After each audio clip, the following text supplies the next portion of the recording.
नमस्कार विद्यार्थी मित्रों, एसएम विद्यालय लर्निंग प्रोग्राम में नीट सेशन जेईई सेशन में फिर से आपका स्वागत है। हम लोग इलेक्ट्रोकेमिस्ट्री में कॉन्सेंट्रेशन सेल की स्टडी कर चुके थे, जिसमें कॉन्सेंट्रेशन को डिफरेंट रख के मैंने आपको ये बताया था कि एक ही टाइप के इलेक्ट्रोड का हम लोग यूज करते हैं और कॉन्सेंट्रेशन सेल में ई नॉट सेल की जो वैल्यू होती है, जिसको आप बोलते हैं standard electrode potential of cell, उसकी वैल्यू हमेशा 0 होती है और हम लोग ई सेल को कैलकुलेट करते हैं। उस पर हम लोग एक क्वेश्चन करने वाले हैं, ठीक है ना। क्वेश्चन क्या है, जरा ध्यान दें कि क्वेश्चन लिखा हुआ है कि a cell contains two hydrogen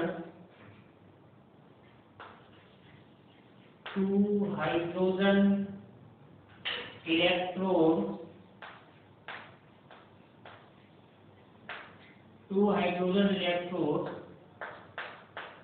The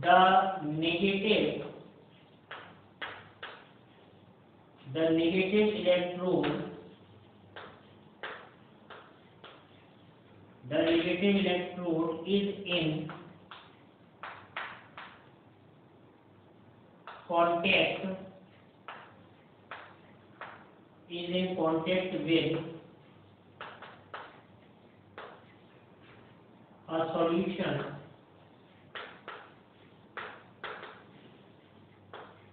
of 10 to the power -6 molar hydrogen ions, H plus ions.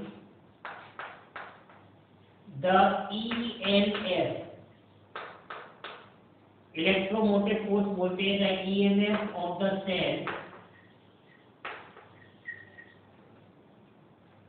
is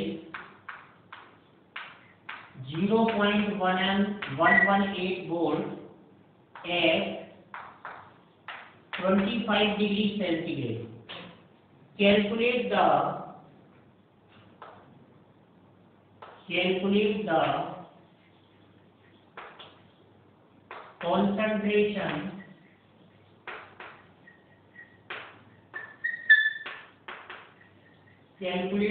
concentration of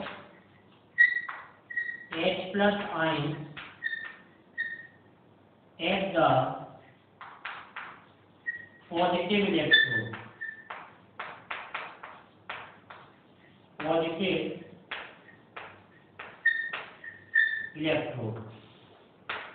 question को जरा क्लियर कर लें, ठीक है ना। कि कह रहे हैं कि a cell contains 2 hydrogen electrode, एक सेल में 2 हाइड्रोजन इलेक्ट्रोड हैं। मतलब यहाँ से ये बात क्लियर हो गई कि वो जो सेल है वो कॉन्सेंट्रेशन सेल है, ठीक है। जैसे में फिर कह रहा है कि the negative electrode is in contact with a solution of, जो नेगेटिव इलेक्ट्रोड है, नेगेटिव इलेक्ट्रोड का मतलब हो गया anode, is in contact with a solution of 10 to the power -6 molar H plus ion concentration. H plus ion concentration 10 to the power -6 molar आपको given है। The EMF of the cell, मतलब ये standard cell potential दिया गया है 0.118 volt at 25 degree Celsius. Calculate the concentration of H plus ion at the positive electrode. Positive electrode मतलब cathode के respect में आपको H plus ion concentration calculate करना है। अब आप ध्यान करिएगा कि मैंने आपको एक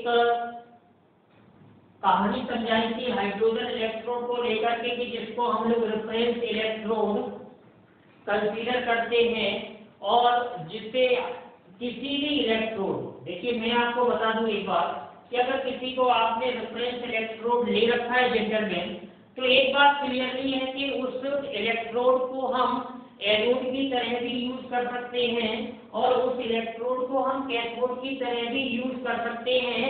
it depends on the pairing of that electrode, मतलब उस इलेक्ट्रोड का हम पेयर किसके साथ बना रहे हैं। मैंने आपको बताया था कि भाई अगर उसका पेयर सपोज हाइड्रोजन इलेक्ट्रोड है और अगर हाइड्रोजन इलेक्ट्रोड का पेयर में जिंक के साथ बनाऊंगा तो ऑब्वियसली हाइड्रोजन इलेक्ट्रोड को मैं कैथोड की तरह यूज करने वाला हूं, क्योंकि मैंने आपको बताया था कि मोल एसआर मतलब कैथोड और लोअर एसआर मतलब एनोड। लेकिन अगर हाइड्रोजन के साथ मैं सिल्वर को ले लूं तो हाइड्रोजन को मैं एनोड बनाऊंगा और सिल्वर को क्या बनाऊंगा, कैथोड। एनोड जब बनता है तो उससे क्या होता है, ऑक्सीडेशन। एनोड जब बनता है तो उससे क्या होता है, ऑक्सीडेशन। और जो कैथोड बनता है उससे क्या होता है, रिडक्शन। देखो चाहे इलेक्ट्रोकेमिकल सेल हो, मतलब चाहे डेंगल सेल हो, चाहे इलेक्ट्रोलाइटिक सेल हो, इलेक्ट्रोलाइटिक सेल हम नेक्स्ट लेक्चर में डिस्कस करेंगे। तो ध्यान ये रखना है कि इलेक्ट्रोकेमिकल सेल में जो एनोड है वो नेगेटिव टर्मिनल है और जो कैथोड है वो पॉजिटिव टर्मिनल है। इलेक्ट्रोलाइटिक सेल में जो एनोड है, ठीक है ना, वो पॉजिटिव टर्मिनल है और जो कैथोड है वो नेगेटिव टर्मिनल है। तो यहाँ पे पॉजिटिव इलेक्ट्रोड मतलब कैथोड के रिस्पेक्ट में आपको हाइड्रोजन आयन कॉन्सेंट्रेशन कैलकुलेट करना है। मैंने आपको एक फॉर्मूला, आप लोगों को ध्यान हो कि मैंने जब कॉन्सेंट्रेशन सेल डिस्कस किया था तो एक फॉर्मूला मैंने आपको बताया था कि E cell is equals to 0.059 pH anode minus pH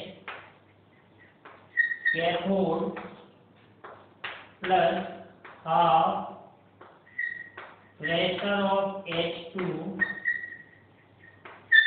anode इधर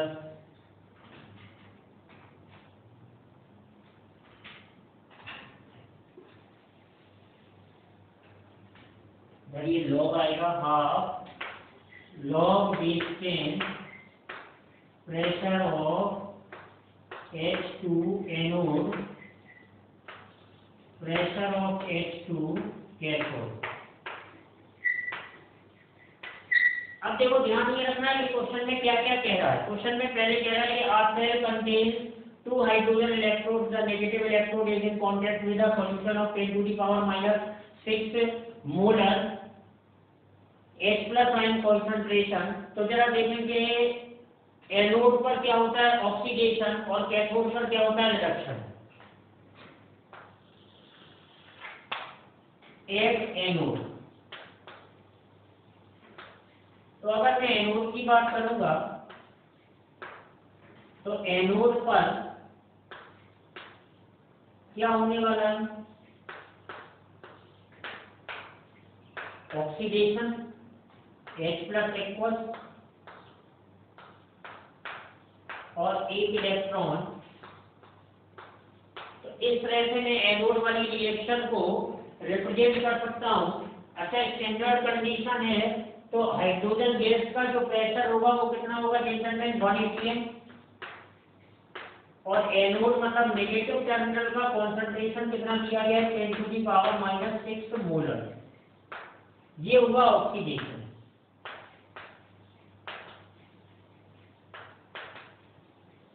अगर इसी रिएक्शन को मैं कैथोड पर लिखूंगा तो कैथोड पर क्या होने वाला है, H plus aqueous plus electron half H2 gas, ये 1 atm हो जाएगा और ये जो कॉन्सेंट्रेशन है वो डिजायर्ड है, H प्लस कैथोड, ये कॉन्सेंट्रेशन मुझे चाहिए। अब जरा इस फॉर्मूले को देखें, इस फॉर्मूले को जरा आप गौर से देखें कि ई सेल की वैल्यू आपको दी गई है, ई सेल की वैल्यू आपको दी गई है 0.118, रख देते 0.059